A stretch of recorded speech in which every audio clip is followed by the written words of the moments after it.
Thanks a lot. Great turnout today. What I'd like to do is talk to you not only about potentially what environmental biotechnology can do to help us, but in what you don't hear quite often is things that happen that suggest we could do it better, or we may have done it wrong. So let me give you some of those examples and some actual case studies. First of all, the problem. 73 million U.S. citizens live within 4 miles of a Superfund site. This is our worst toxic waste sites, okay?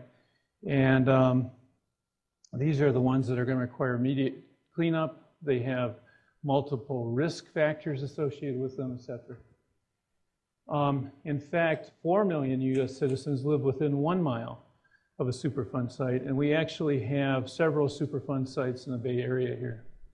The sources for these contaminations are a myriad, and in fact, you can see in this cartoon basically gas tanks, leachate from landfills, refuge, sludge applications, desiccation, which allows material to get into the subsurface in direct injection, seepage basins, tanks, leaking, sewer lines, and of course this includes things like chlorinated solvents, oil, MTBE, this oxidizing agent that we find in gasoline.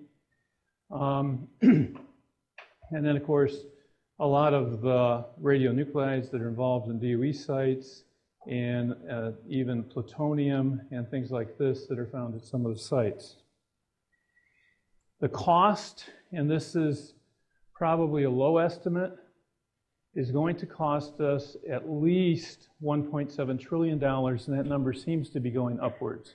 Especially now as we're finding that concentrations of some chemicals, even areas that we've cleaned up, can basically affect endocrine systems at parts per trillion concentrations.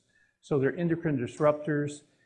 They can cause children to have sexual characteristics when they're only 2 years old, 3 years old. They're contaminating milk, water, etc. And there's a lot of potential for this to be the next environmental nightmare. Okay, let's look at a couple of really dramatic cases that actually helped galvanize environmental legislation. One of those was the Amoco Cadiz spill, okay? And this was 227,000 tons of heavy crude that was spilled off the Normandy coast about 29 years ago. The spill was so large that they decided they will only treat the areas that were heavily impacted. And large areas in remote parts of the coast were basically abandoned. The best available treatment at the time was detergents and dispersants. And so they added that to the coastlines. Now, the spill was actually the impetus for a variety of international cleanup and tanker regulations, going to double-hulled tanks and things like this. So that was a good thing.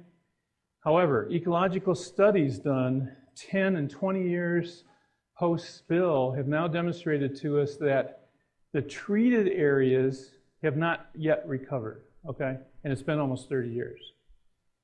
Yet the untreated areas recovered in less than 5 years, okay?